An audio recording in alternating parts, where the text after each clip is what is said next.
Simplemente en nombre de los organizadores de la Fundación NEOS, de la Fundación también Ángel Herrera, Fundación Cultural, y de CEU Cefas, que junto con Ediciones Encuentro pues han organizado este acto, que yo creo que es un auténtico privilegio.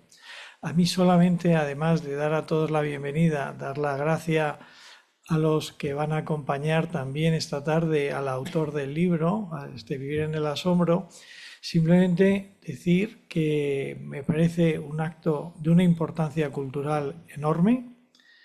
Me parece que encontrar hoy día la profundidad del mundo, de lo real, de la naturaleza, nos va la vida en ello, que desgraciadamente el cientificismo nos ha llevado a una mirada de las cosas absolutamente plana, desacralizada, sin fondo, y que todos los caminos que en cambio nos lleven a recuperar esta mirada, a este sentido de lo sagrado, de que las cosas tienen una dimensión también de misterio, de profundidad, me parece que son todas aportaciones valiosas que van en la buena dirección.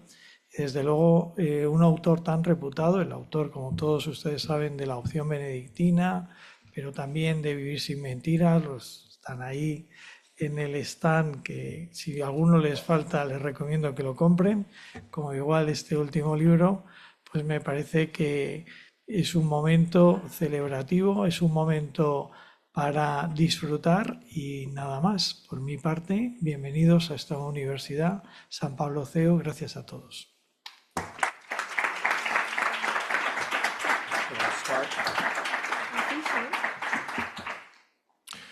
Well, thank you for coming tonight. I'm sorry I can't speak to you in Spanish, but I'll do my best in English. A few years ago, a devoutly Catholic lawyer in America told me, "The world is not what we think it is." Now, he knew what he was talking about. When he was a teenager growing up in rural America, he saw a large UFO hovering silently over a field. He stopped his car to look at it for a few minutes, then drove on. He told nobody. He thought they would tease him, they would think he was crazy. Well, 7 years later, this man was studying at a law school in Chicago. Suddenly, a portal opened on his wall, and two luminescent beings appeared in front of him. They communicated with him telepathically, then disappeared. The law student thought he was going crazy. He drove himself to the hospital and demanded brain tests, but there was nothing wrong with him. The beings kept returning every few months. Usually, there would be poltergeist activity associated with it. After the lawyer got married, his wife saw them too, so he knew it wasn't a hallucination. I said to the man, "You're a Catholic. Did you ever pray when those things appeared?" He said, yes, and that they would always disappear when he prayed. I told him that these things are not creatures from another planet, but demons. I advised him to go see the exorcist of his archdiocese, and he did as I suggested. The exorcist told him, "Yes, we are familiar with these things." He said some prayers over the young lawyer. That was 3 years ago. I texted him recently to ask him how he was doing. He said those things never returned, and that these mysterious events had brought him closer than ever to the church. Things like this happen more than you think. The last time I was in Spain, I met an Italian man who married a Spaniard. His name is Stefano. Stefano was born in Rome into a communist family and was raised to hate God and the church. One night in December, Stefano, who was at that time a university student, went with his cousin to a party in a neighborhood in the southern part of Rome. They parked the car and stood on the street. They noticed a beggar sitting across the street, staring very intensely at them. The beggar rose and approached the young men. He stood there and said, "Hi, Stefano, I finally found you." Stefano froze. The beggar said to him, "The Lord Jesus told me to tell you that from now on you will have nothing to fear." Stefano began to cry. His cousin, who was standing right next to him, also heard the beggar say, "From today you will live for him," meaning Jesus Christ. Then the beggar began to tell Stefano details of Stefano's life, especially about times when Stefano was younger and the devil tried to seduce him. Stefano told me, when he finished his speech, the beggar kneeled down and began to pray an Our Father. After each sentence, he added praise to God for his mercy and for having been able to fulfill his mission. "We could not follow his prayer. It was so powerful," said Stefano. As the beggar stood to leave, Stefano asked, "Are you an angel?" The beggar smiled but said nothing. Then the beggar said, "You can call me Felice di Natale, the joy of Christmas." Then the beggar walked away and disappeared. Well, Stefano converted, of course. He became a Catholic.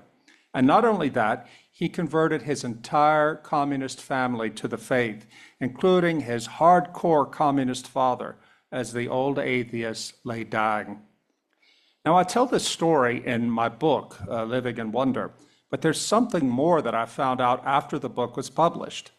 I reached out to Stefano a couple of years ago to see if he would be in Rome for Christmas, because I was going there too.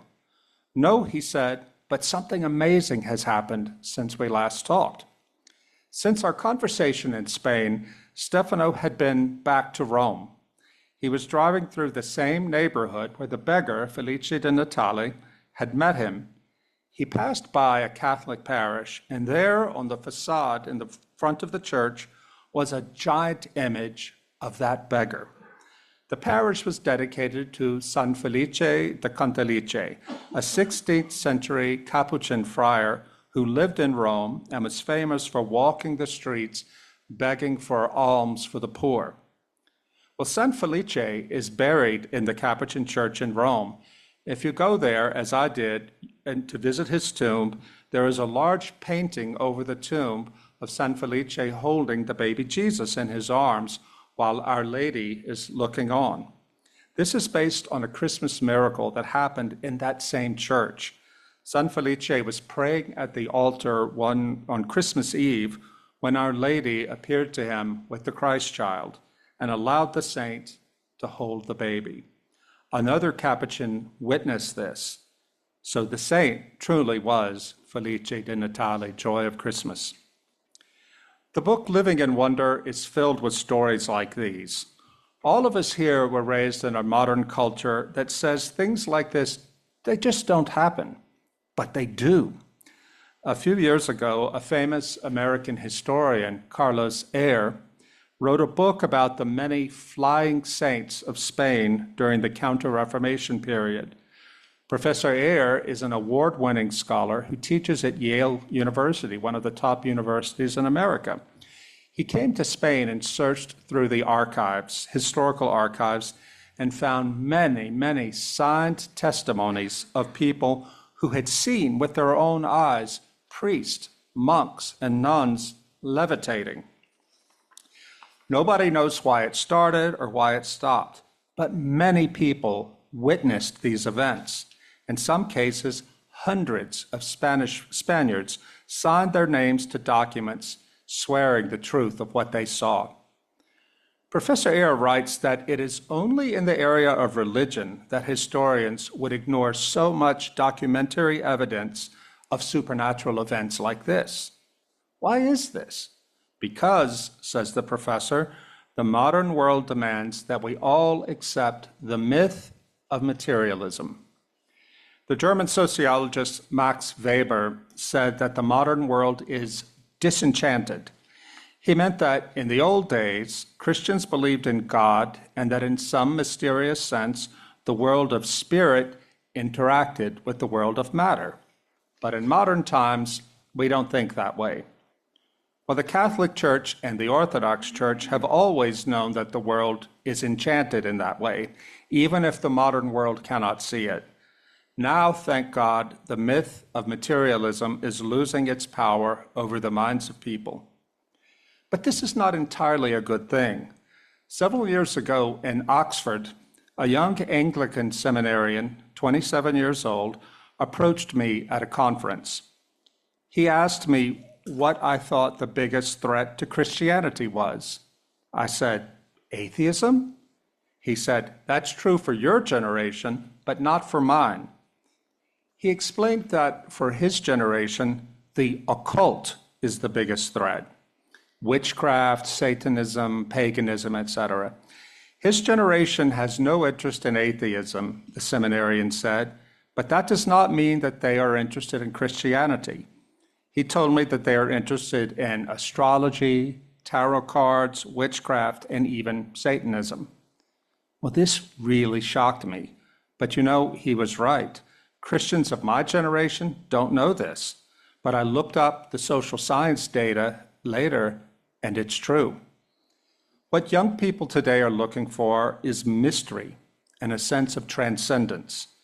There is no way that we Christians are going to attract or hold on to young people if all we offer is moralism and rationalism, by which I mean doctrine, dogma, reasonable arguments. Those things are important, but that's not what draws young people in. Again, I'm not saying that morals and reason don't matter. What I am saying is that we Christians today need to emphasize the beauty, the mysticism, and the traditional spiritual disciplines of traditional Christianity. Last summer, I was in Paris to write a story about the annual pilgrimage from Paris to Chartres. 20,000 young Catholics, average age 19, were about to spend 3 days walking from the capital to the medieval cathedral. I asked them for my story, why are you doing this? Their answers were all the same. It was some version of, our parents' generation gave us nothing. We are searching for meaning. We are searching for purpose. We are searching for community. We are searching for transcendence. We are searching for God. They were seeking God by returning to the paths that showed their ancestors the way to God in the pre-modern era. And they are right to do this. The church must recognize this and present the gospel to the world using the tools that it has hidden in the modern age. Because people today, they will seek enchantment wherever they can find it. Some will go to the occult. Others will seek false enchantment through psychedelic drugs or through digital technology. In the United States, people are beginning to treat AI, artificial intelligence, as an authoritative source of wisdom and meaning, like it is a god. They find AI to be easier to relate to than the Christian faith. We cannot let this happen. People ask me, what can I do to find enchantment? The first thing I tell them is, you can't make miracles happen. Miracles are a gift from God. Only God knows why he gives them to certain people. An exorcist in Rome who works at the Vatican once told me, you can't command God in this way. The demons, on the other hand, will always come when you call them, but the price of cooperating with them is your soul. Re-enchantment is not about sprinkling magic dust on the world and expecting everything to be like a Disney movie. No, re-enchantment is about learning to see and experience the world as it truly is, filled with the Spirit of God, who reveals himself through beauty and through the holiness of others, as well, of course, as Scripture and the teachings of the church. But I want to emphasize beauty and the holiness of others, the saints, because that is what Pope Benedict said is the best way to reach people with the gospel today. Maybe we can talk about that later. But the most important thing any of us can do to seek re-enchantment is to change the way we pay attention to the world. Change the way we pay attention to the world. Attention is what creates our own sense of reality. Now, it's true we cannot create reality on our own, but what we perceive of that reality depends on how we attend to it. Neuroscience supports the ancient wisdom of the church. It tells us that if you want to be able to perceive the transcendent reality of existence, you must learn how to focus your attention. The internet and social media, these are disenchantment machines. They fragment our attention and make our minds and our hearts full of chaos.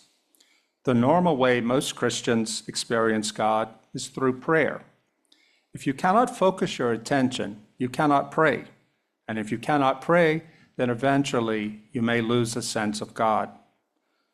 God is not the sum total of abstract ideas, doctrines, and propositions. Yes, God does reveal himself through his word in Holy Scripture, but he also revealed himself most supremely as a man, Jesus of Nazareth. Jesus wants our minds, but more than that, he wants our hearts. We experience him in the Holy Eucharist and in the other sacraments. We also experience him in devotions and pilgrimages and rosaries, things like that. It is not enough to experience him only with our minds. We must also experience him with our senses and our bodies. I invite you all to reconsider the reality of the mystical life and the spiritual dimension of our existence. Pope Benedict XVI once said that the best arguments for the faith today are not actual arguments, propositional, logical arguments. No, the Pope said that the best way to reach people in modern times is through the beauty of the art and music the Church has produced and through the saints, who are moral beauty made incarnate. This is how I discovered Jesus as an agnostic teenager. When I was 17 years old, I didn't really believe in God. Then, as a tourist, I visited the cathedral at Chartres and was overwhelmed by the beauty. For the first time, I experienced true wonder. I did not leave the cathedral that day as a Christian, but I did leave it on a quest, on a search. I wanted to know the God who inspired men 800 years earlier to build such a glorious temple for worshiping him. I ended my search 8 years later when I met a holy priest. Monsignor Carlos Sanchez was almost 100 years old when I went to interview him for a newspaper story. I could feel the light and the peace in that man. It was radiant. He told me about how he had lost his faith as a young student, but in the middle of his life, he experienced 2 Eucharistic miracles that made him understand that materialism was not the truth. He became a priest at the age of 51, which at that time is very unusual. As I sat in front of that old man, listening to the story of his conversion, I saw him weeping. That old man was crying as if those miraculous events of 50 years earlier had happened only 1 week ago. I knew in that moment that the Lord was sending me a sign, that Monsignor Sanchez was a witness. I knew that what happened to him was true, and I knew that I had to change my life. I left him and began my own conversion at the age of 25. Now, my life as a Christian has been difficult with many challenges, but I thank the Lord for all his graces to me. And my own life has shown the truth of what Pope Benedict said. I came into the church, I came to know Christ first through my heart being pierced with overwhelming beauty, and then by seeing a man I think is today a saint in heaven. He may never be canonized, but I have no doubt that Monsignor Sanchez is a saint. I encourage you, my listeners, to immerse yourselves in beauty, the paintings, the music, the poetry, and the architecture of Christianity, and to understand that the presence of God is still among us in a real way. I also encourage you to read the lives of the saints and to seek out the holy people that we can find walking among us today. They know what many of us do not know and that we need to know. They know Jesus, our Lord. They walk in enchantment, and they are calling us to join them on a pilgrimage to the warmth and the light through a world that has grown cold and dark. Thank you.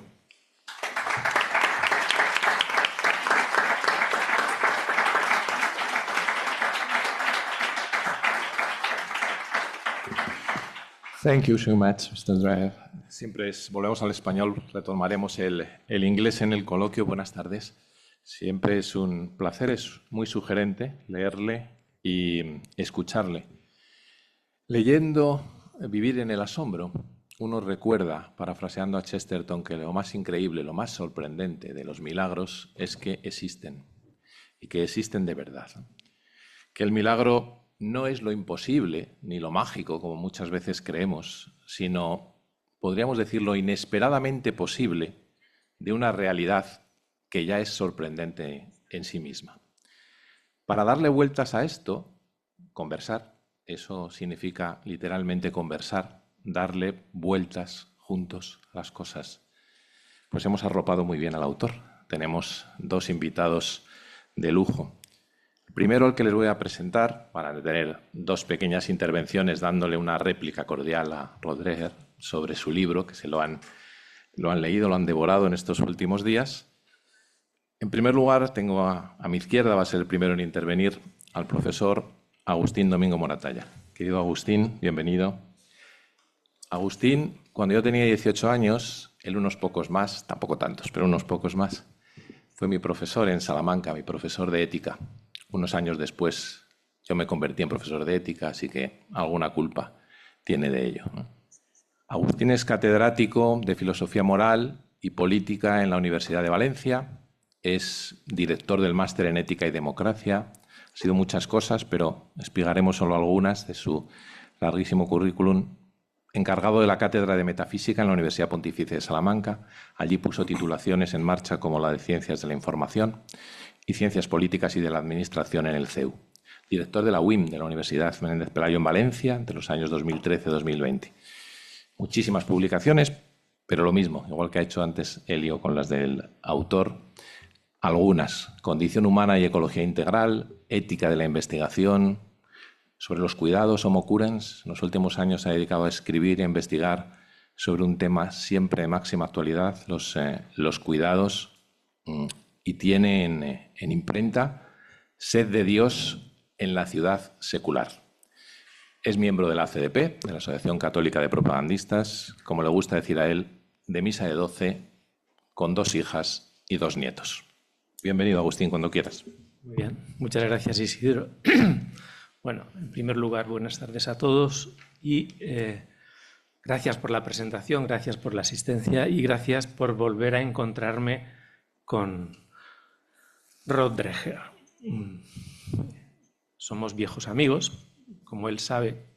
Yo lo presenté en Valencia, nos dimos varias vueltas por la ciudad de Valencia y estuvimos en la chocolatería Santa Catalina. Nos dimos vueltas por la catedral. Y no voy a contar esta intrahistoria o ese currículum oculto de su primer viaje a Valencia. A mí me interesó de manera especial la oferta que me hizo Manu Oriol cuando me pidió que presentara a Rob en la opción benedictina y le hiciera la introducción a su libro. Para poderlo entender hoy, yo lo voy a interpretar desde aquel libro de la opción benedictina, porque como yo le dije públicamente y quiero repetir, además de la opción benedictina, otros estamos en la opción ignaciana, y que tan legítima como la opción benedictina, pues era la opción ignaciana, y que en lo que podríamos llamar la devotio moderna, pues realmente, a diferencia de quienes no solo se han instalado, sino que se han radicalizado en la devotio antigua, quienes estamos en la devotio moderna, sabemos que es muy difícil ser contemplativos en la acción. Y en esta casa se puede decir perfectamente y con orgullo, lo de contemplativos en la acción realmente es algo muy, muy difícil. Es más fácil ser contemplativos por un lado o militantes por otro y no hacer presente la existencia de Dios día a día en las obras. Por lo tanto, dentro de lo que sería la opción ignaciana que representa esta casa y a la que quiero, podríamos decir, recordar en este momento, creo que es clave un principio y una máxima que es muy importante, y es: realmente nosotros no trabajamos y pensamos como si Dios no existiera, todo lo contrario. Nosotros estamos convencidos de que a través de la oración, a través de nuestras obras y a través de nuestra presencia, realmente queremos mostrar que el mundo sigue estando absolutamente encantado. Por lo tanto, ¿qué es lo que sucede? El discurso moderno o una lectura determinada del discurso moderno realmente lo que hace es excluir a Dios, introducir un determinado modelo de racionalidad para hablar sobre Dios, para plantear a Dios desde ese modelo de racionalidad positivista, simplificador y reduccionista, y en este sentido la filosofía moral y política moderna se ha construido como si Dios no existiera, pero tuvo que venir don Ángel Herrera para poder decir, es que nosotros creemos que Dios existe, que Dios mueve nuestro encantamiento y por lo tanto realmente creemos que nuestra fe genera entusiasmo, propósito, significado, sentido y realmente vivimos en el asombro. Por eso nuestros mártires en su momento, nuestros dramas existenciales, nuestras heridas. ¿Por qué? Pues porque vivimos en el asombro, estamos en el asombro y creemos que el modo de vivir nuestra fe después del Concilio Vaticano II y cuando estamos diciéndole adiós a la modernidad es precisamente esa capacidad de reencantar el mundo que no nos viene de fuera, sino que nos viene de dentro. Y aquí es donde está el valor del libro de Dreher. El concepto de encantamiento es central. Me alegro, es decir, el título del libro es Vivir en el asombro. Si fuera Vivir en el encantamiento, probablemente tendríamos que aclarar que no tiene que ver con exorcismos, brujerías, magias y demás, pero... Y aquí, cuando él, en el primer capítulo, hace una alusión importante, ciertamente en varios capítulos del libro hay un diálogo importante con Max Weber, pero no ha hecho los deberes y no se ha leído bien a Max Weber, porque Max Weber, cuando habla de desencantamiento, no habla solo en una determinada obra, sino que habla de un proceso. Es el proceso del surgimiento de la modernidad, del Estado moderno, de la economía moderna, de la política moderna y de la necesidad de que no metamos a Dios donde no tenga que estar y de que separemos bien, como diría Maritain, distingamos para unir fe y política, Estado y religión.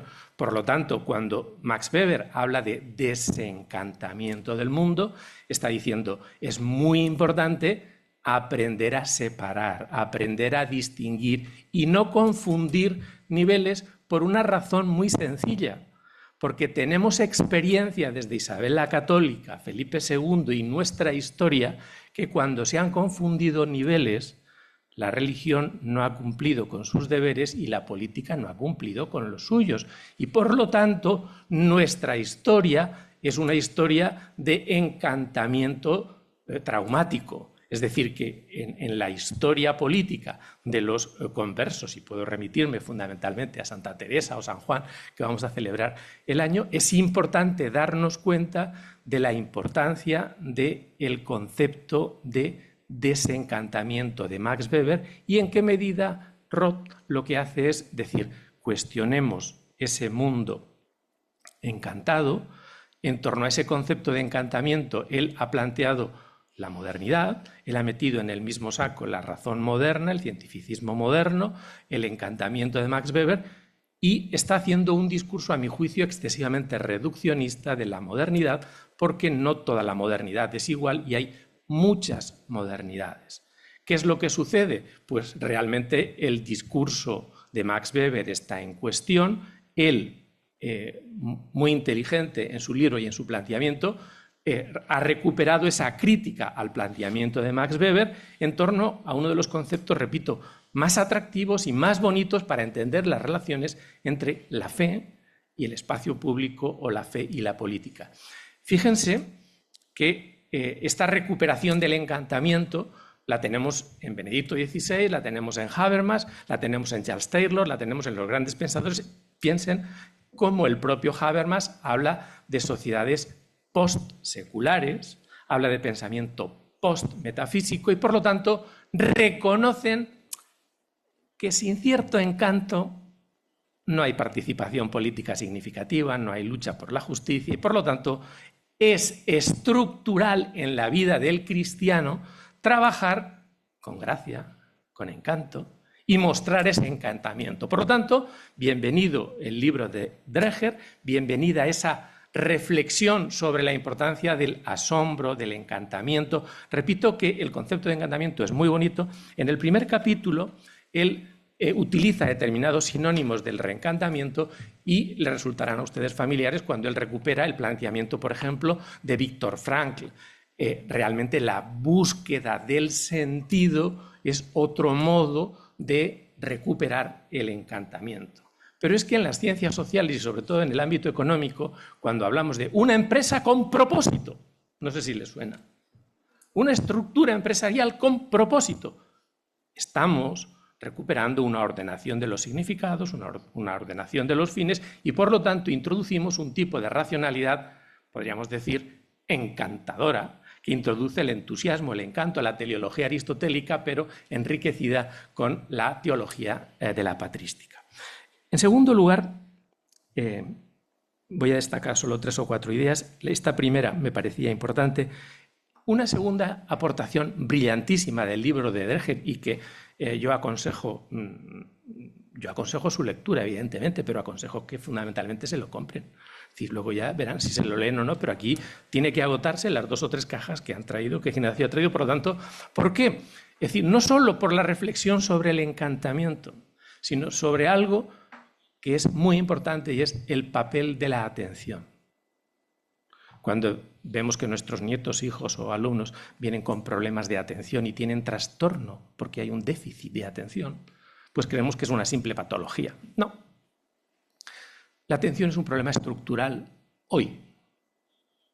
Y Rob realmente acierta cuando dice, es que realmente la atención es fundamental. El problema, vamos a llamarlo antropológico por excelencia del sujeto hoy, es el problema de que no hemos pensado bien la atención y nos falta prestar atención, mantener la atención. Estamos dispersos. La movilidad nos lleva de un sitio para otro, nos desinstala y, por lo tanto, nosotros transmitimos a nuestros hijos y a nuestros alumnos, podríamos decir, un déficit de atención. Pero la atención es la puerta de la percepción porque en función de la atención vamos a hablar de la verdad y vamos a hablar de la libertad. En los años 50, Paul Ricoeur, en un artículo que publicó en una revista, ya lo dejó claro, es decir, la crisis de la responsabilidad que se nos avecina depende del concepto de atención porque hay una falta de atención. Y por lo tanto necesitamos una antropología que recupere la capacidad de atender, de ver. Fíjate, Isidro, fíjate, Rob, presta atención porque estás en el WhatsApp, en el ordenador y demás y no te has enterado de mis clases. Pero, repito, antropológicamente la atención me parece fundamental. Y aquí hay un elemento clave que él utiliza para recuperar el tema de la atención y es la oración. Esto es importantísimo. Es decir, hoy la recuperación de la atención está vinculada a lo que podríamos decir cuando educamos a nuestros hijos o cuando en nuestros colegios al principio utilizamos una oración o acudimos a una reflexión o a una oración, lo que queremos, es decir, gracias a la oración, es decir, hoy los ejercicios de oración, la oración, la meditación, es una forma antropológica de reconstruir la atención.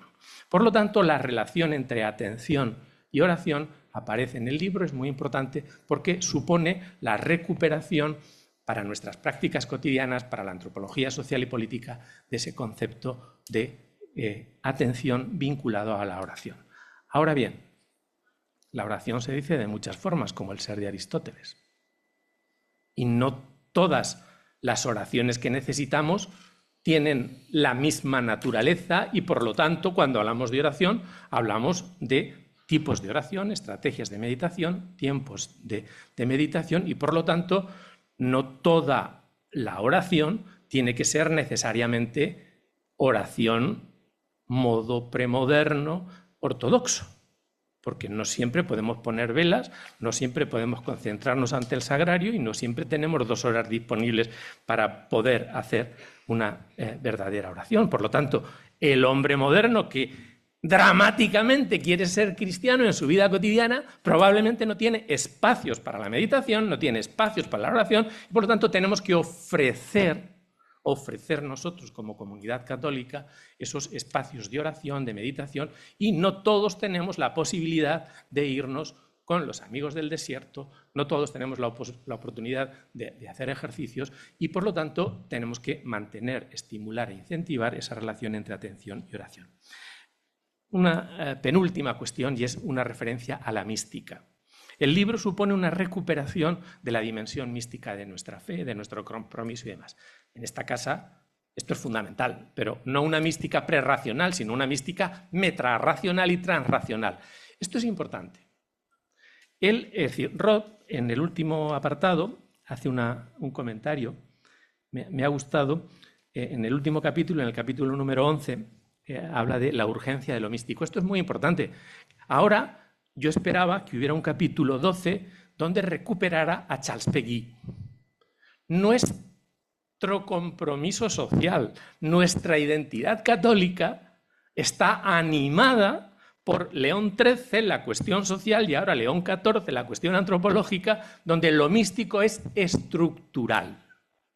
Pero lo místico no es, podríamos decir, nuestro cristianismo del siglo XXI tiene que ser místico, lo dice Rahner, pero también lo dice Charles Péguy, y con Charles Péguy toda una tradición, vamos a llamarlo social, de compromiso, donde la mística también está en la obra diaria, en el trabajo diario, en el día a día, en la contemplación de la naturaleza, y por lo tanto la mística no está solo en la música, la oración y la contemplación, sino la mística también está en la obra bien hecha, el trabajo excelente, el cuidado de los demás, porque si realmente nos olvidamos de esos místicos, de esa tradición mística de finales del XIX y todo el siglo XX, realmente estamos perdiendo elementos importantes. Y por último, y con ello ya concluyo, a mí me parece un libro muy provocativo. Es decir, realmente esta recuperación del arte, esta recuperación de la música, esta recuperación... Claro, pero él siempre habla de la modernidad de una forma excesivamente simplificada y habla podríamos decir, de la modernidad, e incluso habla en el primer libro, en la opción benedictina, él hablaba de deísmo moralista terapéutico para describir el tipo de religiosidad de las conferencias episcopales europeas, por simplificar.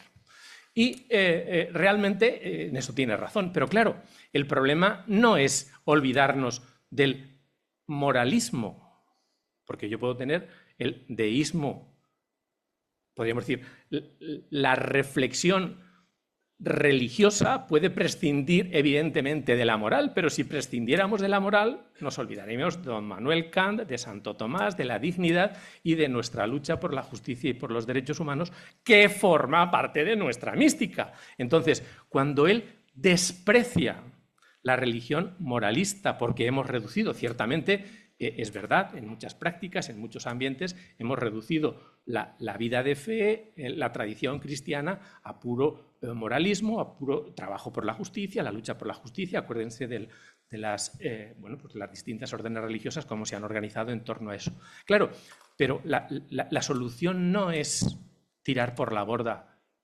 el moralismo. La solución no es acceder a Dios sin la escalera de las virtudes. Yo no puedo acceder a Dios y hacerlo presente sin el testimonio, sin el ejemplo. Él lo recupera porque los diálogos, las conversaciones que mantiene son muy importantes, pero ojo con este tipo de lecturas que a veces son excesivamente simplificadoras en nuestros ambientes, que son muy importantes, que son muy atractivas y que nos despiertan. ¿Por qué? Pues porque aquí habitualmente pues tenemos ese deísmo moralista terapéutico: yo estoy bien, tú estás bien, has cumplido con tus obligaciones, eres buena persona, no hace falta que vayas a misa, no hace falta que te confieses. Es decir, ese tipo de moralismo realmente hay que dejarlo de lado. Pero ahora bien, el proponer una mística sin revolución, una mística sin trabajo por la justicia, sin lo que podríamos llamar la lucha por la dignidad, realmente, bueno, pues a lo mejor es una tarea que no hace él,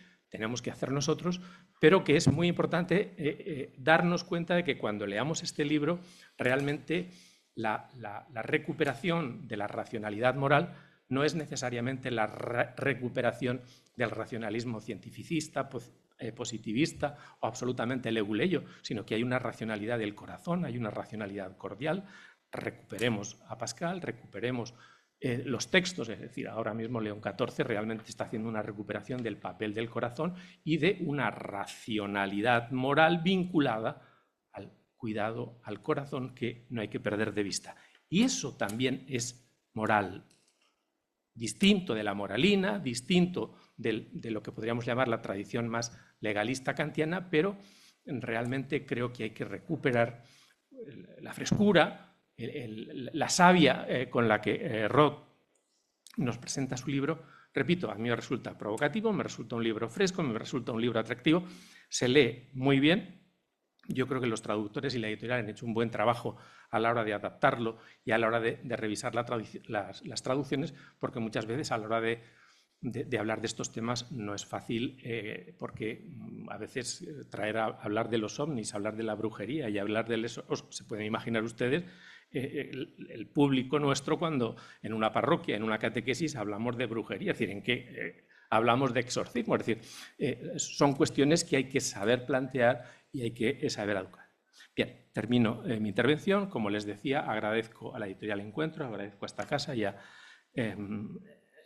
mi amigo Isidro, y sobre todo agradezco a Roth que haya vuelto de nuevo a hacernos pensar con su libro, y lo que queremos también es que él piense con nosotros, porque a veces dices, hombre, ya que ha escrito la opción benedictina, podría haberse leído don Ángel Herrera y la tradición nuestra de los propagandistas, que también hemos intentado hacer una opción ignaciana, ¿no? Entonces no la ha integrado, tendría que haberla integrado en esto de vivir en el asombro, a lo mejor le hubiera salido otro encantamiento distinto, ¿verdad? Bueno, muchas gracias.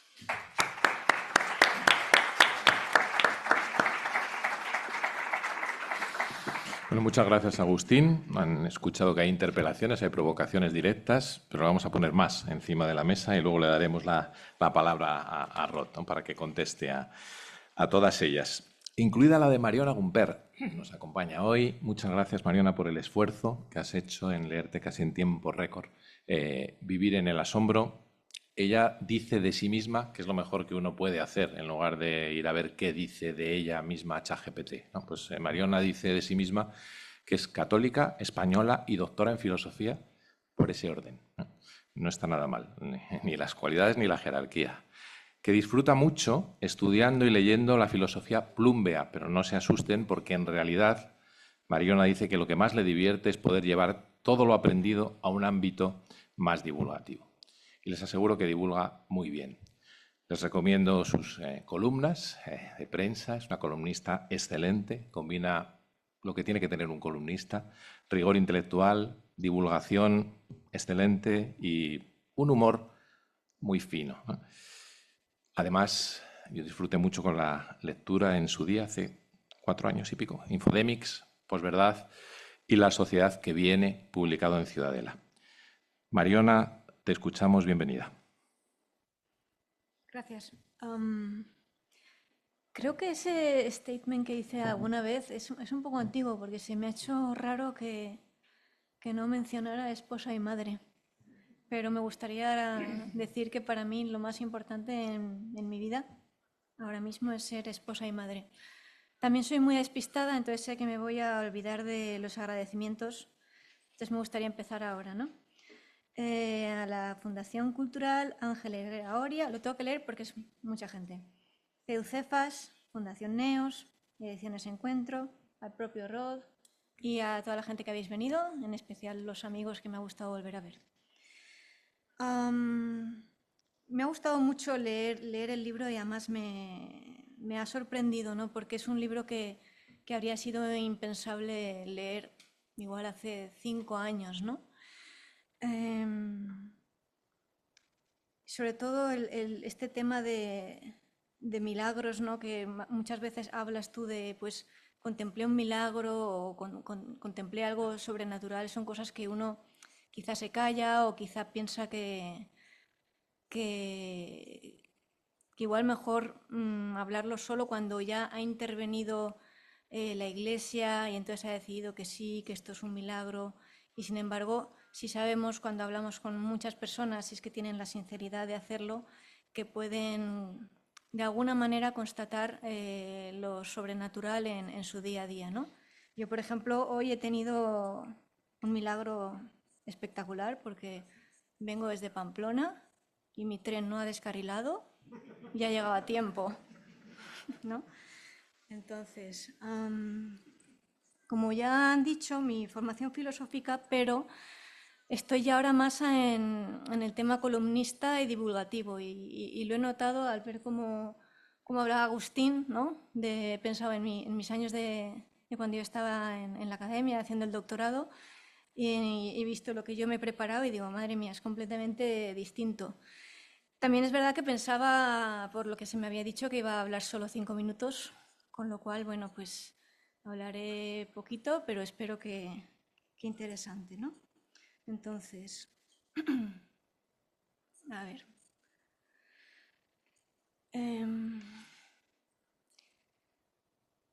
Yo creo que un punto fundamental que sorprende, puede sorprender de este libro a los católicos españoles que lo lean, no puedo hablar por el resto de europeos, pero sí a los católicos españoles, es que habla mucho de los racionalistas que pueden llegar a ser los católicos, que realmente no creen que hay cosas sobrenaturales, y a mí es algo que mientras lo leía me sorprendió, porque desde pequeña me han dicho, pues si necesitas algo le tienes que rezar al ángel de la guarda, pide a las almas del purgatorio que lo van a necesitar y te puedan ayudar con esto.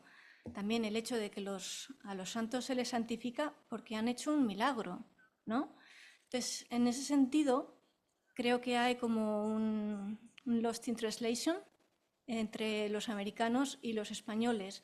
Y es posible que esté basado en que América es una sociedad muy distinta, al menos a la de española, ¿no? Creo que el americano es muy individualista, una sociedad muy atomizada, y nosotros los españoles, da igual si seamos católicos o no, somos muy de grupo, muy de compartir, ¿no? Es algo, por ejemplo, que yo he vivido viviendo en Pamplona, ¿no? Pues están los de Osasuna, todos a una, o los propios borrocas, o la gente que somos fachas, estamos ahí, también nos reunimos, hacemos vida, da igual que hagamos, pero hacemos vida, ¿no? Y eso también se nota en lo católico, hay miles de ofertas, de hecho, ahora, ¿no? Pues la ignaciana, Comunión y Liberación, los del Opus Dei, que ya no son una secta porque están los tradicionalistas, y los del Opus Dei pues parece ya como que son súper modernos, ¿no? O sea, hay de todo, pero son grupos, son grupos. También yo veo mucha vida de parroquia, entonces yo creo que mientras yo iba leyendo el libro, pensaba, aquí no es que Roth se esté equivocando en el diagnóstico, sino que más bien está hablando desde su experiencia como estadounidense, ¿no? Entonces, si tenemos en cuenta este pequeño detalle, la verdad es que yo solo le puedo sacar cosas buenas, ¿no? al libro, ¿no? Entonces, ya que ahora estamos igual en la etapa de poder decir cosas feas y luego darnos un abrazo y seguir hablando de cosas buenas, además, no lo digo yo desde mi punto de vista personal, sino pensando en lo que dirían otras personas, ¿no? Que dirían, bueno, aquí falta un poco de rigor, ¿no? No sé si Agustín coincide conmigo en eso, ¿no?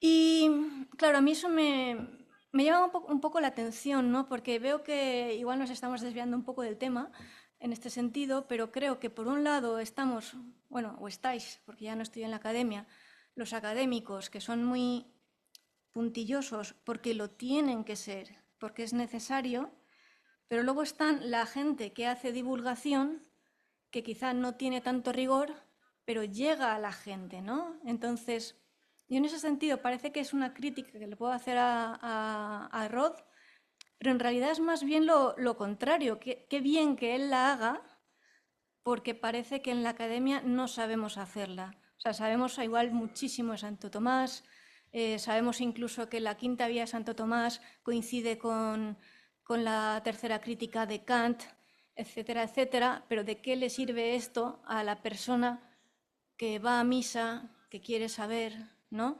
Entonces, aquí Rod no es el malo, los torpes somos los de la academia, ¿no? Y eso me parece muy importante, ¿no? Y me recuerda un poco a lo que decía Isaiah Berlin. Isaiah Berlin hablaba de la fábula del erizo y la zorra. Entonces, el erizo es alguien que sabe mucho de una cosa y la zorra es alguien que sabe de muchas cosas, pero no en profundidad, ¿no? En ese sentido ponía de ejemplo a Tolstoy, ¿no? Que en sus novelas sabía reflejar muy bien el carácter humano en profundidad, lo sabía tastar, y sin embargo como filósofo de la historia era un rígido que además lo hacía fatal, ¿no? Entonces, en ese sentido necesitamos más zorras, por así decirlo, queda muy mal, sobre todo si lo dices en femenino, pero necesitamos quizá llegar y lanzar un libro sobre lo sobrenatural y de repente pues los que somos más de la academia y decir, pero ¿cómo es posible que estés hablando tanto de esto y no tengas en cuenta que nosotros santificamos a los santos por milagros? ¿Y cómo es posible que olvides a Santa Teresa de Jesús? ¿Y cómo? Eso está bien, por ejemplo, para este diálogo, ¿no? Pero ojalá más gente como Rod, en ese sentido, ¿no? O sea, gente que se lance a hablar cosas de forma valiente. Yo, por ejemplo, no me imaginaba, yo misma, de la gente que conozco, y conozco gente que escribe libros y demás, no me habría imaginado de ninguno de los que conozco que se hubiera atrevido a sacar un libro sobre algo que es un poco tabú, que son los milagros, ¿no? O ni siquiera los milagros, la incidencia del diablo en el mundo, ¿no? Y yo hablo ahora en primera persona. Hace 10 años, y es la primera vez que lo cuento en público, en mi casa tuvimos así como fenómenos sobrenaturales, no de los buenos, sino pues puertas que se cierran y demás, y no lo contábamos, incluso a gente de misa diaria, porque pensabas que nos iban a mirar así con cara de se te está yendo la pinza, perdón el que sea tan, ¿no? Y cuando nos decidimos a contárselo a un sacerdote, íbamos con el miedo a que nos dijera exactamente lo mismo, como, pero ¿de qué estás hablando? ¿No? Afortunadamente no fue así, pero en ese sentido sí me parece súper positivo que haya publicado este libro. De todas maneras, creo que tampoco sería bueno centrarnos demasiado en este estilo de lo sobrenatural. Conviene saber que existe, pero a mí me gustaría más incidir en lo sobrenatural, que alguien ateo te diría que no es sobrenatural. Y me explico. Por ejemplo, yo estos 2 meses lo he estado pasando mal porque me han hecho un trasplante de hígado, tal, y he estado con 2 temas que me estaban mucho atormentando psicológicamente. Y claro, en la medida en que uno está enfermo, no se mueve de la cama, pues uno se atormenta todavía más, ¿no? Y resulta que a raíz de este encuentro he conocido a Ignacio Santamaría, he tenido una serie de conversaciones con él, y luego antes de venir he tenido una serie de conversaciones con Rod, y esas 2 conversaciones me han venido a resolver y a sentirme muy aliviada sobre esos temas que me estaban atormentando. Y no eran temas que podía decir yo, Ignacio me habría ayudado como me podría haber ayudado Pedro, o Rod, o la conversación con Rod me ha ayudado como me podría haber ayudado Fernando. No, eran estas 2 personas, ¿no? Que yo veo, Dios las puso en mi camino. A mí ese tipo de estar abierto a lo sobrenatural me parece casi más importante que el hecho de saber que sí, efectivamente, Dios hace milagros, que Dios permite que el diablo nos haga la puñeta y mucho, pero me interesa más ese estar abierto. Evidentemente también está el peligro de querer ver coincidencias por todos lados, de caer en ser, ¿cómo se dice? Es que estoy muy cansada, ya no se me va la pinta, supersticioso, ¿no? Creo que todo eso no está bien. Tampoco está bien centrar una religión en el emotivismo, ¿no? Eso no me parece bien, pero bueno, siempre los extremos son malos, ¿no? Ya lo decía Aristóteles. Entonces, tanto el emotivismo como el exceso de racionalismo, pues son extremos que no van a ningún lado. Y bueno, en ese sentido, no sé cómo es en la Iglesia Ortodoxa, pero lo bueno del catolicismo es pues, que uno tiene su director espiritual, los sacerdotes están muy formados y luego la Iglesia está constantemente formándose, pensando, pues son teológicamente tops desde que empezó la Iglesia, filosóficamente lo mismo. Y en ese sentido, y a pesar de todas las carencias que tiene la Iglesia, pues porque somos pecadores, a mí me da mucha tranquilidad. Y en ese sentido, a mí me desconcertaba un poco el ir leyendo el libro, porque decía, yo aquí no me siento identificada en mi experiencia católica, pero creo que el tema de que los católicos americanos son distintos es la clave, ¿no? Y bueno, básicamente esta sería mi aportación.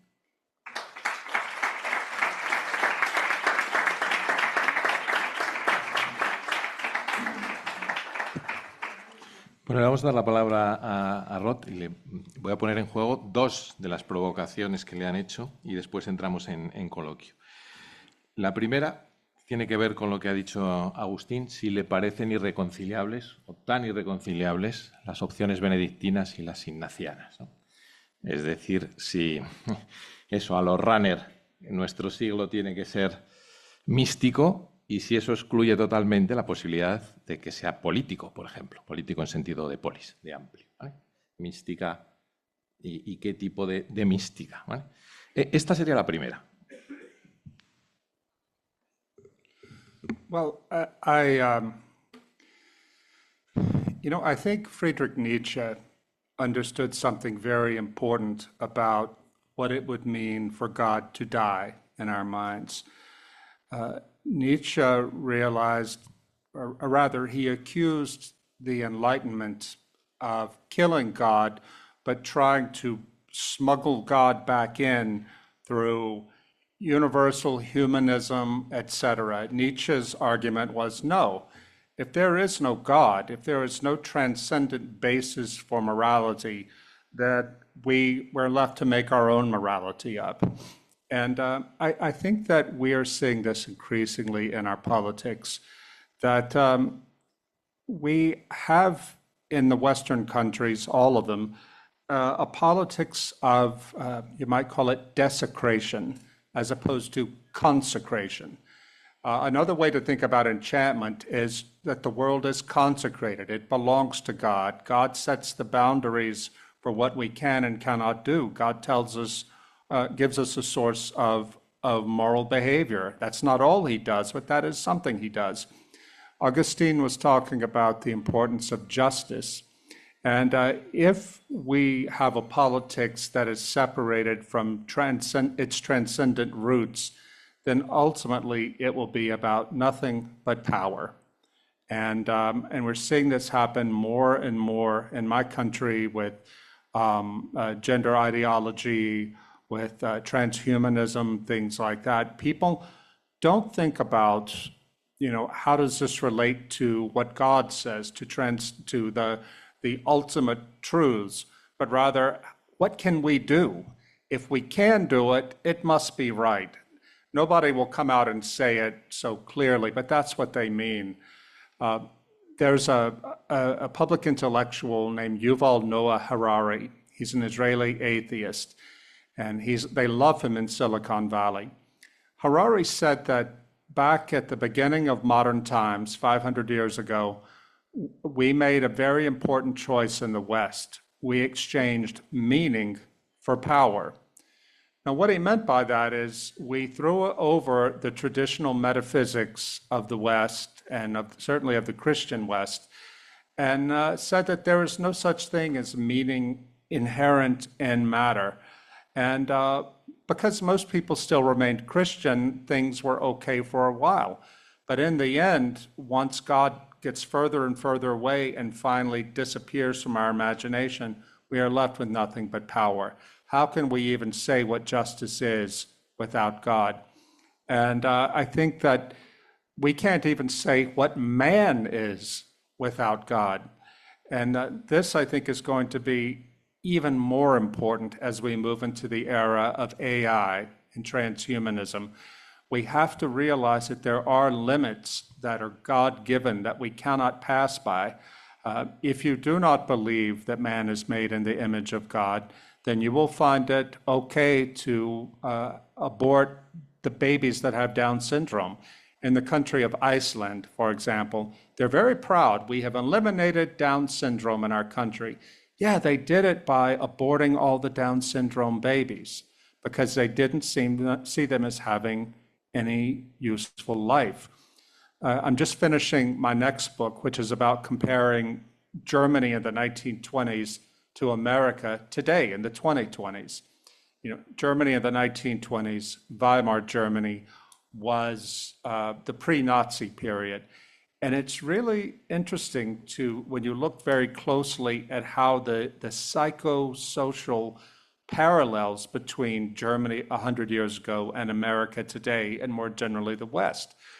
One of the scariest parallels is the way that people have stopped believing in the traditional sources of authority. You know, and in Germany it happened because they lost the war, and it was a terrible war, and the hyperinflation, et cetera. In America, we have arrived at this place through prosperity, through the sexual revolution, through the idea that anything we want to do, anything we feel is right, must be right. So this is why I think it's politically very important for us to become re-enchanted, by which I mean to, in a very strong way, re-embrace the Christian story and the Christian truths, because only that will have the power to stand against what those who hold power in the world, the rich people of Silicon Valley, the people in the government, the people who think they know better about how we should live than we do, only having true faith and a willingness to suffer for that faith, if we're asked to, only that has the power to stop it. Now, you know, I don't know enough to say about whether the Ignatians and the Benedictines can reconcile, but I do say that we all share Jesus Christ.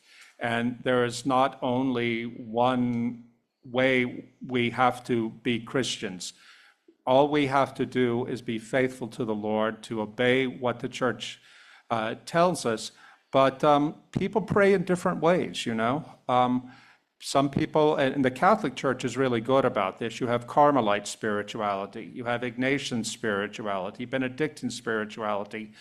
These are different streams that all go to the same source, Jesus Christ, our Lord.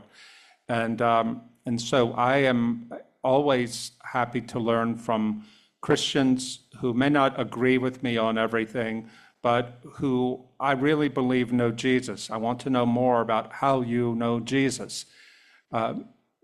Many of you will know that I used to be a Catholic.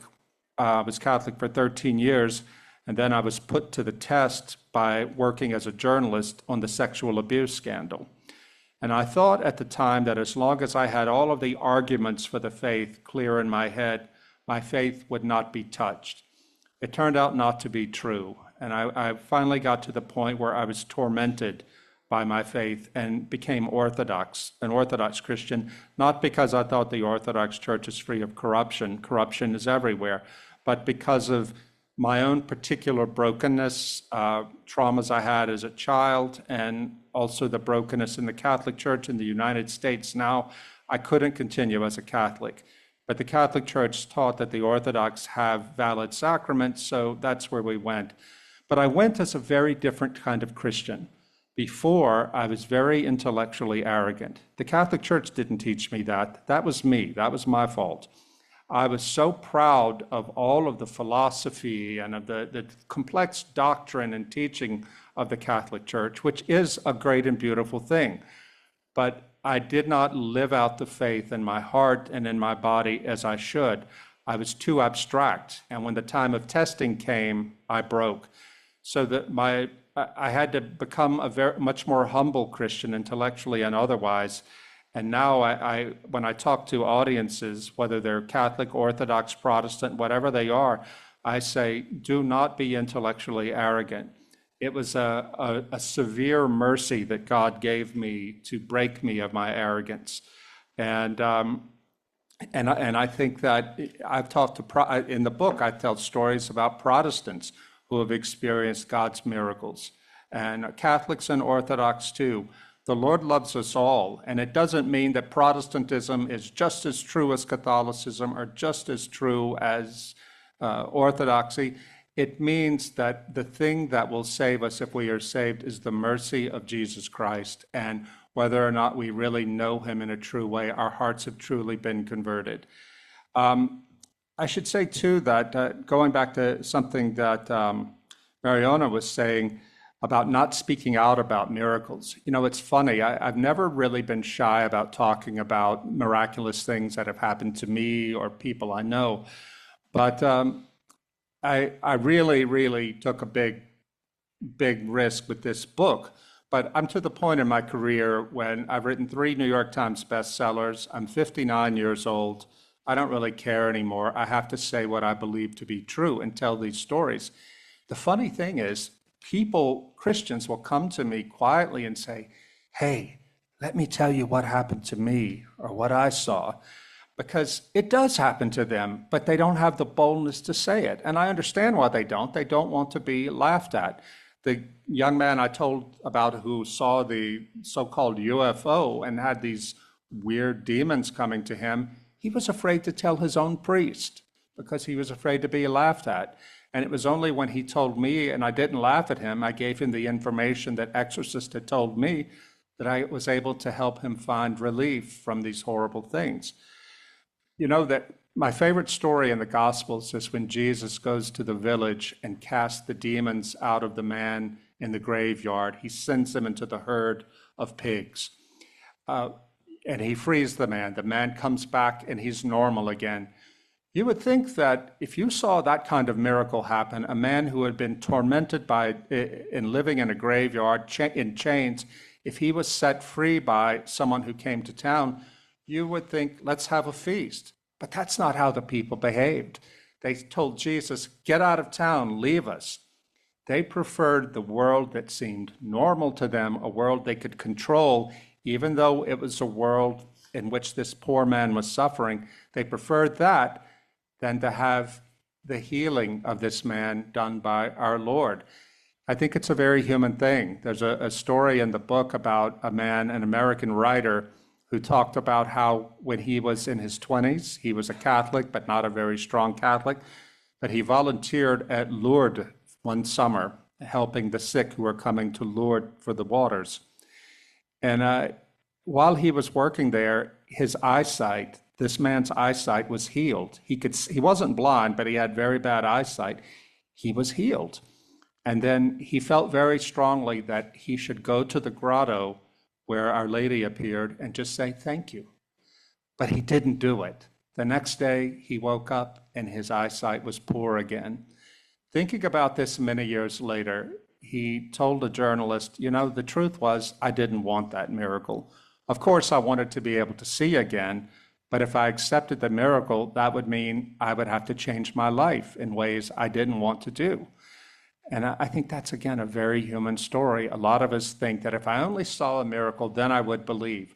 No, not necessarily. Not necessarily. Not if it means you have to change your life.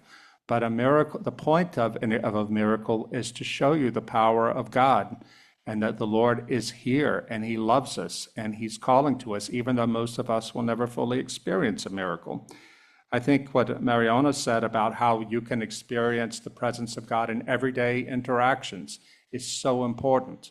The Lord sends people into our lives and at just the right time, with just the right word that we need, if we ask him to. But you have to pay attention. You have to be aware that this happens, that we are living with angels around us all the time in the Lord's presence.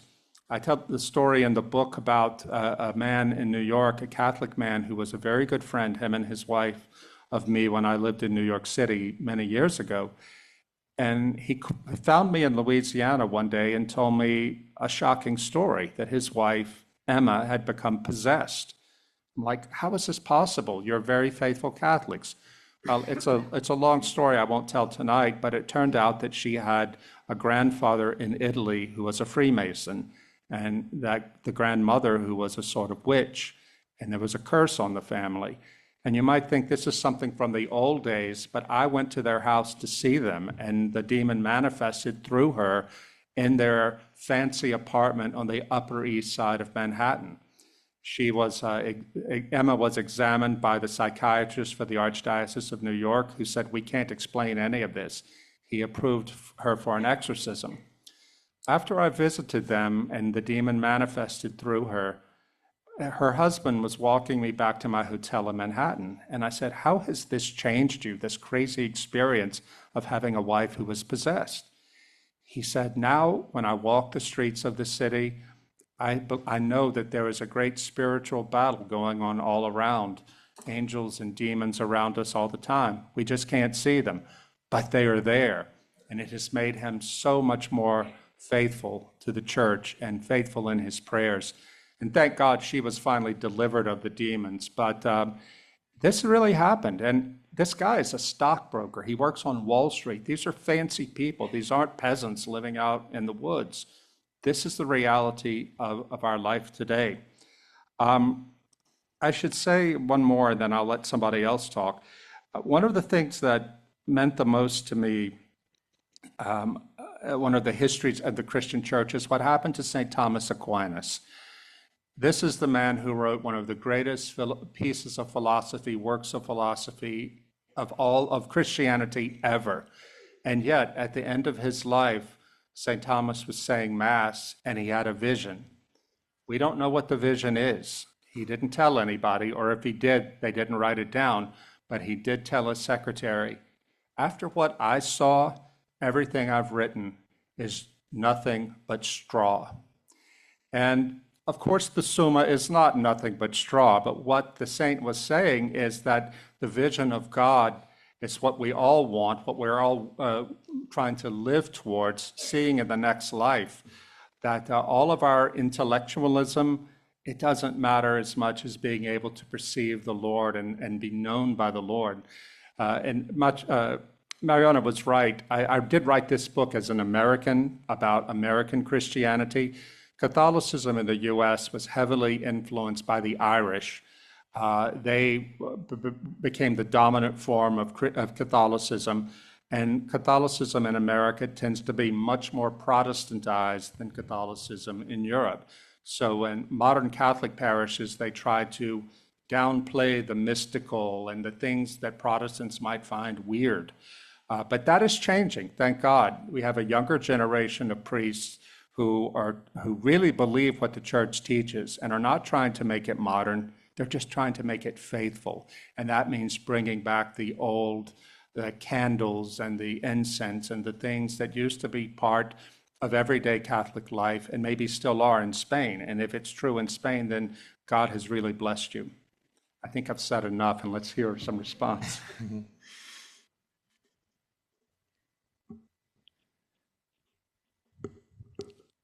No le voy a hacer la segunda provocación para que no se alargue demasiado el acto y porque quiero que los tres bajen un poquito al barro y me contesten para finalizar a esta. Le voy a poner primero el trapo a Agustín, después que conteste Mariona y le damos la última palabra a Rod.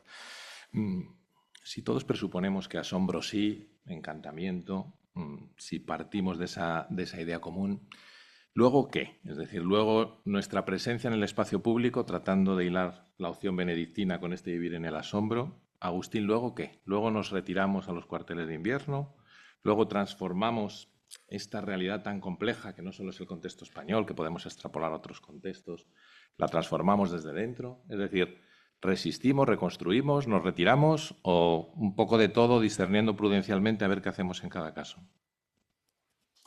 Bueno, yo quiero aprovechar el libro de Vivir en el asombro porque me parece importante el ser conscientes de la tradición que hemos heredado, del legado que gestionamos y por lo tanto hacer memoria de de una iglesia que se nos puede ir o que no vamos a transmitir a las futuras generaciones. Entonces, para mí es muy importante la recuperación de esta necesidad de convencernos de que tenemos que actuar como si Dios existiera, no como si no existiera. Y por lo tanto, la alternativa que me propones es: yo sigo defendiendo una fe filosófica, contemplativos en la acción, y proponiendo una reconstrucción, no un retirarnos. Es decir, lo más fácil sería el replegarnos, olvidarnos, pero no seríamos justos con aquellos de nuestros padres, con aquella tradición que en realidad es una tradición de lucha, es una tradición de frontera, es una tradición de sacrificio, pero es una tradición, y yo creo que esto es muy importante, que transmite esperanza y que confía que gracias a la recuperación de la atención, la recuperación del encantamiento, la recuperación de la oración, cogemos lo mejor de esta tradición que es la nuestra y reconstruimos. Y sobre todo, más que utilizar este tipo de infinitivos, a veces no nos damos cuenta de que hay muchas heridas necesitadas de curación. Creemos que es una cuestión de construir, de edificar, pero no nos damos cuenta que hay mucha gente que está necesitando nuestra palabra sanadora, nuestro encantamiento del mundo, porque en realidad carecen de sentido. Nuestras clases están llenas de adolescentes que quieren suicidarse y no tienen experiencias de sentido, experiencias de asombro, oraciones, no tienen compañía. Por lo tanto, de la opción que me planteabas, no replegarnos, no salir, sino estar, pero, y esto es importante, no estar solo. Es decir, hay que ir en clave comunitaria, hay que ir con equipo, pero realmente esa sintonía de la militancia realmente tiene que hacerse pues, con una tradición donde la oración es importante y muchas veces reconstruyendo nuestra propia tradición. A veces, repito, es el año de San Juan de la Cruz, los místicos, es decir, desconocemos nuestra propia tradición mística, y la mística, en concreto la española, si algo se caracteriza es por no ser irracional, sino que hay un compromiso con la razón, hay un compromiso con un modo de entender la racionalidad y el gobierno de la modernidad, y a partir de ahí pues un planteamiento pues de moradas, de corazón, de mística, de bordear la poesía para sanar y para consolar. Entonces, yo repito, reconstruir, contemplativos en la acción, y sobre todo introducir en nuestras programaciones educativas, en nuestras prácticas educativas, la importancia de lo que él llama encantamiento, pero que es introducir ese factor de maravilla, ese factor de gracia, ese factor de sanación, ese factor de no descuido de lo que a veces estamos descuidados porque no hemos atendido. No quiero enrollarme más. Mariona. Sí, una palabra sobre esto. Tú como católica, la presencia del cristiano en la vida pública, también cuando viaja de Navarra a Madrid en el AVE, en el tren. Bueno, yo es una cosa que hablaba hace unos días con Miguel Ángel Quintana, que está aquí presente, y él me iluminó bastante, ¿no? Porque sabe mucho más que yo. Entonces, tuve un cambio en mi vida, porque yo como creyente tenía muy en mente el tema de que tu mano izquierda no sabe lo que hace tu mano derecha, ¿no? Y entonces le dije, y hubo un momento en que, por ejemplo, me decidí a si estaba rezando el rosario en público, normalmente lo llevaba en la mano pensando, yo no voy a exhibir que yo rezo el rosario y como querer demostrar que soy buena y que soy piadosa. Y empecé a hacerlo, a sacarlo, y Miguel Ángel me apuntó y me dijo, claro, porque si Jesús nos dijo que tenéis que ser la... ¿Cómo dijiste, Miguel Ángel? La sal, ¿no? Y la luz en el mundo. Entonces, a partir de este pequeño gesto que hice en un viaje en autobús, una persona empezó a hablar conmigo y me dijo, ¿y por qué rezas? Y no sé cuántos. Y me dijo, pensaba que eras monjita, que es una palabra que me molesta mucho. ¿Por qué monjita pequeñita? No, no, una monja es una señora monja, que se lo digan a Santa Teresa de Jesús, ¿no? Y bueno, el caso es que a partir de ahí me empezó a contar todas sus inquietudes. Hay mucha soledad, pero también hay gente que si sabe que tú le vas a hablar de eso, te pregunta, ¿no? Entonces yo desde entonces estoy abierta a entablar conversación con cualquiera. No estoy diciendo que ustedes lo tengan que hacer, cada uno tenemos nuestro ámbito de acción, ¿no? Pero sí creo que eso es importante y hablarlo con mucha naturalidad y sin miedo a molestar, a ofender, porque si a alguien se le hace raro, te pone cara rara y se va. Y ya está, es todo lo malo que puede pasar, ¿no? Entonces, otro ejemplo gracioso que se me ocurre, por motivos que no vienen al caso, mi marido está muy involucrado con Osasuna, ¿no? Que para los niños de Navarra, Osasuna es, bueno, siento la blasfemia, ¿no? Pero es como Dios, ¿no? Entonces, tenemos un vecinito pues, que se enteró porque veía a mi marido con el uniforme y demás, y cada vez que lo ve y lo sigue viendo, y ya han pasado 5 años, era como... ¡ah! Y entonces, una vez me preguntó, ¿dónde está tu marido? Y estaba en la iglesia. Y le dije, yo sabía además que estos vecinos que, pues que no se harán borroquillas, esas cosas se saben, ¿no? Cuando uno vive en un pueblo. Y en vez de decirle, pues no está aquí, le dije, no, está en la iglesia. Y me dijo, ¿en la iglesia? ¿Para qué? Y dije, hombre, para hablar con Dios. Y dijo, ah, ¿y tu marido habla con Dios? Le dice, sí, le gusta mucho. Y luego ya se tenía que ir, pero no me supo mal. No, y vete tú a saber, luego a lo mejor el niño se olvida, pero a lo mejor no. Uno nunca sabe qué va a calar, ¿no? Entonces yo creo que en ese sentido deberíamos a veces tener conciencia de que cada cosa que hacemos tiene cierto peso. Aunque me estoy acordando de la refutación que me hizo Miguel Ángel, que quizá no deberíamos tener esa conciencia para no, en ese sentido, sentirnos soberbios, ¿no? ¿Cómo fue que me dijiste, ¿no? Que era importante, no sé, Miguel Ángel es que es muy interesante, deberíais haberle invitado a mí en vez de... Pero sí, creo que cada uno en nuestro ámbito de acción, pues igual ama de casa con hijos, pues estás ahí formando a tus niños y a los niños que invitan a casa, o hablas con la frutera, el que está en su despacho con libros de filosofía, está haciendo su trabajo, saber que cada trabajo es importante y sobre todo no tener miedo, ¿no? Si los apóstoles y los discípulos difundieron lo que difundieron cuando lo tenían todo en contra, qué miedo deberíamos tener nosotros, ¿no? No sé, a no ser que el Islam se acabe imponiendo y nos corten la cabeza a todos, pero eso es ir al cielo directo porque así funciona el martirio, ¿no? Que no pasas por el purgatorio. Yeah. I have a couple of very quick things. A good story from Spain just occurred to me. A few years ago, a young Spanish journalist I know, Santiago from Andalucía, asked me for help. His mother had died, and he was very, very broken because of this, and he lost his faith in God. And so we spent hours on the phone talking. He was living at the time in a tiny village in Andalucía, so small they had no priest in the church. I asked him, I said, please just promise on Christmas Eve you will go into the church and pray. You don't have to expect anything, just go into the church and pray. He said, well, I have to go find a priest in another village and get the key to open the church. I said, well, just promise me you'll do that. So he did it. He called me on Christmas Day.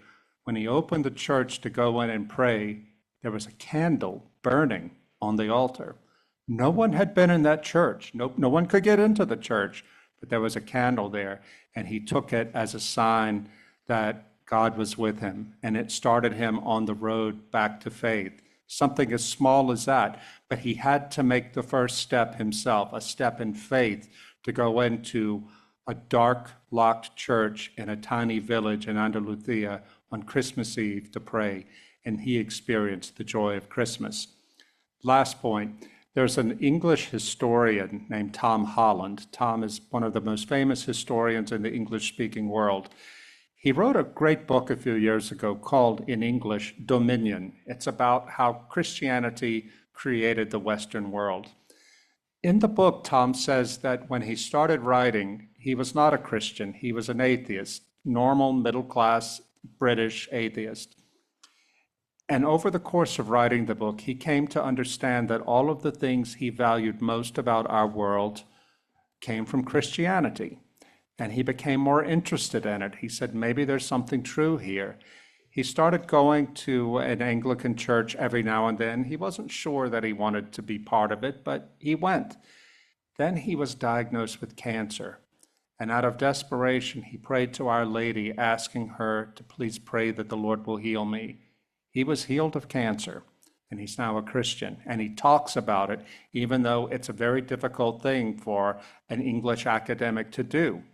He gave an interview last year somewhere in London on stage where the interviewer asked him, what advice would you give to Christians today? He said, keep Christianity weird. He said, talk about the miracles, talk about the strange stuff that is in Christianity, that you worship a God who was raised from the dead, all of these things. Don't be ashamed about it. The world is desperate to hear it. Don't be embarrassed. Be bold, because you never know whose ears will be willing to hear it and to act on that and to come to Christ.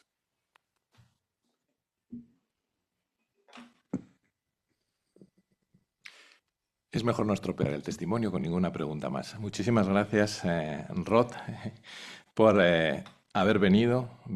Siempre eres bienvenido a España. Ha sido un placer poder presentar contigo este Vivir en el Asombro. Gracias, Agustín y Mariona, por darle vueltas a las cosas juntos, por conversar. Y como hay que comprar y leer el libro, esto es una presentación de un libro, y les puedo leer el final sin hacer spoiler. Esto no es una novela y se puede hacer. Escuchen a Rod cuando dice, no sé si estamos al final del mundo, pero sin duda estamos al final de un mundo. Y si los cristianos vamos a atravesar este largo invierno, oscuro, sin perder la fe, debemos convertirnos en místicos prácticos. Muchas gracias, buenas tardes.